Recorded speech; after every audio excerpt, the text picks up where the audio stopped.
नमस्कार मित्रांनो, आताची ब्रेकिंग न्यूज राज्याच्या राजकारणातून एक महत्त्वाची बातमी। एकनाथ शिंदेंना तगडा झटका, उद्धव ठाकरेंना अखेर न्याय मिळणार। कोणती महत्त्वाची बातमी? राज्याच्या राजकारणाला कलाटणी देणारी शिवसेना आणि धनुष्यबाण चिन्ह या महत्त्वाच्या प्रसंगी अतिशय महत्त्वाची ब्रेकिंग न्यूज आलेली आहे। शिवसेना धनुष्यबाण कोणाला मिळणार? उद्धव ठाकरेंना कसा दिलासा मिळणार? शिंदेंना कसा झटका मिळणार? नेमकं काय झालंय ते सविस्तर आपण बघणार आहोत। चॅनलवर जर तुम्ही नवीन असाल तर चॅनल सबस्क्राईब करून बेल आयकॉन प्रेस करा, म्हणजे रोज नवनवीन राजकीय आणि इतर सर्व घडामोडी तुम्हाला बघायला मिळतील। व्हिडिओ शेवटपर्यंत बघून व्हिडिओ लाईक करायला 1 सेकंद लागतो, नक्कीच लाईक करा। आपण सविस्तर बघणार आहोत की नेमकं धनुष्यबाण आणि जे काही पक्ष शिवसेना याविषयी काय महत्त्वाचा निर्णय आलेला आहे, आपण सविस्तर बघूया। महाराष्ट्राच्या राजकारणात गेल्या 3 वर्षापासून सर्वात जास्त चर्चेत असलेला मुद्दा म्हणजे शिवसेना आणि धनुष्यबाण चिन्हाचा वाद। सध्याचे उपमुख्यमंत्री असलेले एकनाथ शिंदे यांच्या नेतृत्वाखालील शिंदे गट आणि उद्धव ठाकरे यांच्या नेतृत्वाखालील ठाकरे गट यांच्यातील संघर्ष आता निर्णायक टप्प्यावर पोहोचल्याची चर्चा सुरू झालेली आहे। निर्णायक टप्प्यावर या महत्त्वाची चर्चा आल्यानंतर शिवसेना पक्ष आणि चिन्ह कोणाचं याचं उत्तर आता मिळालेलं असून राजकीय वर्तुळात या आठवड्यात सर्वात मोठा निकाल लागू शकतो अशी जोरदार चर्चा रंगू लागली आहे। सर्वोच्च न्यायालयात सुरू झालेल्या विविध याचिका, निवडणूक आयोगाचे आधीचे निर्णय, विधानसभा अध्यक्ष राहुल नार्वेकर यांनी घेतलेला निर्णय, पक्ष संघटनेवरील दावा आणि आमदार अपात्रतेचा मुद्दा यामुळे महाराष्ट्रातील सत्ता समीकरण पुन्हा बदलण्याची शक्यता व्यक्त केली जात आहे। राजकीय तज्ज्ञांच्या मते जर निकाल हा ठाकरे गटाच्या बाजूने लागला तर महाराष्ट्राच्या राजकारणात मोठा भूकंप होऊ शकतो। 2022 मध्ये जेव्हा महाराष्ट्रात 2 मोठे राजकीय स्फोट झाले त्यावेळी शिवसेनेचे वरिष्ठ त्यावेळचे नेते असलेले एकनाथ शिंदे यांनी अनेक आमदारांना आणि खासदारांना सोबत घेऊन बंड पुकारले होते। महाविकास आघाडी सरकारविरोधात नाराजी व्यक्त करत त्यांनी स्वतंत्र भूमिका घेतली होती। त्या बंडामुळे तत्कालीन मुख्यमंत्री उद्धव ठाकरे यांना मुख्यमंत्री पदाचा राजीनामा द्यावा लागला होता। त्यानंतर भाजपाच्या मदतीने शिंदे मुख्यमंत्री झाले आणि महाराष्ट्रात नवे सरकार स्थापन झाले, परंतु खरी लढाई त्यानंतर सुरू झाली होती। दोन्ही गटांनी खरी शिवसेना आमचीच यावर दावा केला होता।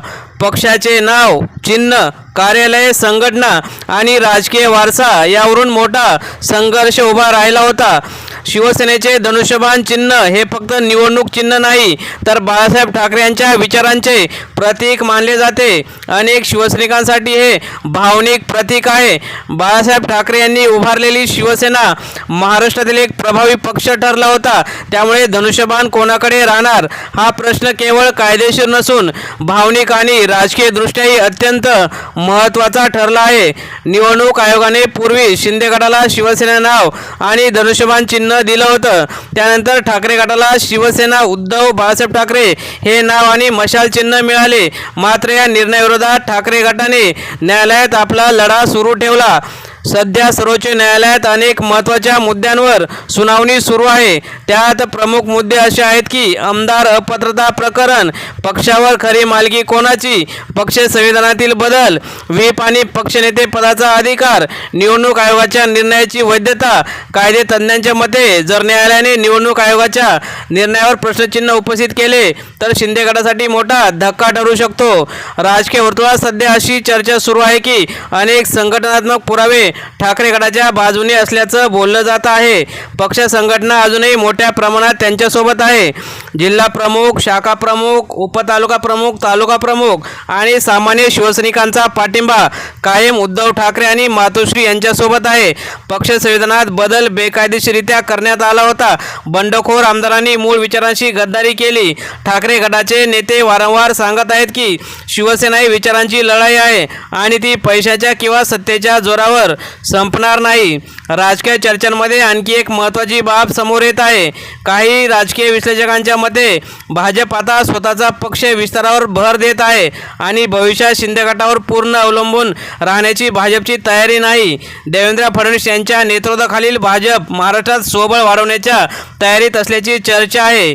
आगामी येणाऱ्या सर्वात महत्त्वाच्या निवडणुका, ज्या काही लोकसभेच्या निवडणुका 3 वर्षानंतर होणार आहेत, त्यानंतर विधानसभा आणि स्थानिक स्वराज्य संस्थांच्या अनेक ठिकाणी निवडणुका आहेत. त्यामध्ये भाजपा स्वतंत्र ताकद वाढवू इच्छित असल्याचं बोललं जात आहे. यामुळे शिंदे गटातील अनेक नेत्यांमध्ये अस्वस्थता वाढल्याची माहिती राजकीय वर्तुळात चर्चिली जात आहे. न्यायालयाचा निकाल ठाकरे गटाच्या बाजूने गेला तर शिंदे गटाला नवा पक्ष आणि नवे चिन्ह घ्यावे लागू शकते, अशी शक्यता राजकीय चर्चांमध्ये व्यक्त होत आहे. त्यामुळे अनेक प्रश्न उपस्थित होत आहेत. शिंदे गटाचे यापुढे भवितव्य काय? आमदार पुन्हा निवडणुकीला सामोरे जातील का? सरकार टिकेल का? भाजप कोणती भूमिका घेईल? या सर्व प्रश्नांमुळे महाराष्ट्रातील राजकारणात प्रचंड उत्सुकता निर्माण झालेली आहे. ठाकरे गटातील कार्यकर्त्यांमध्ये सध्या मोठा उत्साह दिसत आहे. अनेक नेते दावा करत आहेत की सत्याचा विजय होणार आणि धनुष्यबाण पुन्हा ठाकरे कुटुंबाकडे येणार. आदित्य ठाकरे यांनी अनेक सभांमध्ये शिंदे गटावर टीका करत पक्षाशी गद्दारी केल्याचा आरोप केला आहे. दुसरीकडे शिंदे गट मात्र आत्मविश्वास दाखवत आहे. त्यांच्या मते त्यांनीच खरी शिवसेना वाचवली आणि बहुसंख्य आमदार आणि खासदार त्यांच्यासोबत आहेत. कायदेशीर लढाईचा जो काय राजकीय परिणाम आहे, या निकालाचा परिणाम केवळ शिवसेनेपुरता मर्यादित राहणार नाही. महाराष्ट्रातील सत्ता समीकरणावर त्याचा मोठा परिणाम होऊ शकतो. जर ठाकरे गटाला मोठा दिलासा मिळाला तर महाविकास आघाडीला नवी ऊर्जा मिळू शकते. शिंदे गटातील नाराजी वाढू शकते. भाजपवर दबाव वाढू शकतो. आगामी निवडणुकांमध्ये वातावरण बदलू शकते. तर दुसरीकडे शिंदे गटाच्या बाजूने निकाल राहिला तर ठाकरे गटासाठी मोठे आव्हान निर्माण होऊ शकते. सामान्य जनतेमध्ये या प्रकरणाची मोठी चर्चा सुरू झालेली आहे. सोशल मीडियावर धनुष्यबाण, शिवसेना, उद्धव ठाकरे आणि एकनाथ शिंदे हे हॅशटॅग ट्रेंड होत आहेत. काही लोकांच्या मते भावनिकदृष्ट्या शिवसेना म्हणजे ठाकरे कुटुंब, तर काहींच्या मते बहुमत आमदारांसोबत असल्याने शिंदे गटच खरी शिवसेना आहे.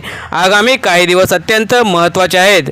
राजकीय सूत्रांच्या मते आगामी काही दिवस महाराष्ट्राच्या राजकारणासाठी जे काही निकाल घेऊन येईल त्यामध्ये सर्वच राजकीय पक्ष शिवसेनेचा धसका घेतील. सर्वोच्च न्यायालयातील हालचाली, निवडणूक आयोगाची रणनीती आणि त्यांची भूमिका, राजकीय पक्षांचा जो काही रणनीती, त्यामुळे परिस्थिती जलद बदलू शकते. दोन्ही गटांनी दिल्लीतील कायदेतज्ञांची मोठी फौज मैदानात उतरवली आहे. प्रत्येक सुनावणीकडे संपूर्ण राज्याचं लक्ष लागलेलं आहे. त्यामुळे शिवसेना आणि धनुष्यबाण प्रकरण हे उद्धव ठाकरे यांच्याच पारड्यात जाण्याची जास्तीत जास्त शक्यता आहे. तर एकनाथ शिंदे यांना शेवटी भाजपमध्येच विलीन होण्याची दाट शक्यता राजकीय विश्लेषक सांगत आहेत. त्यामुळे आता संपूर्ण महाराष्ट्राकडे आता एकच प्रश्नाकडे लागले आहे की धनुष्यबाण आणि शिवसेना अखेर कोणाकडे जाणार? मित्रांनो, तुम्हाला काय वाटतं? शिवसेना पक्ष आणि धनुष्यबाण चिन्ह कोणाला जावं? कमेंटमध्ये जास्तीत जास्त आपल्या पक्षाचं आणि नेत्यांचं नाव लिहा. धन्यवाद.